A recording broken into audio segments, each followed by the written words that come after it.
How to make Apple Store Genius Bar appointment. To make an appointment at the Apple Store Genius Bar, you can follow these steps. 1.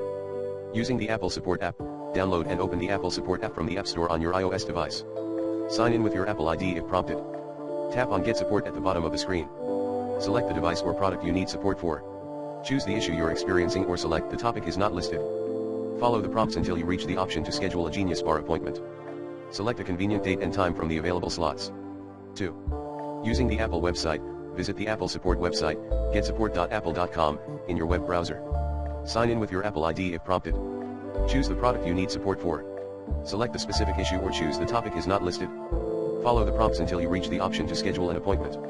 Select a nearby Apple Store and a convenient date and time. 3. Via phone, you can also schedule a Genius Bar appointment by calling Apple Support.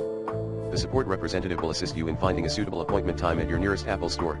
Once you've scheduled your appointment, you'll receive a confirmation email or notification with details about the appointment, including the date, time, and location. Make sure to arrive at the Apple Store a few minutes early for your appointment and bring any relevant devices or accessories with you.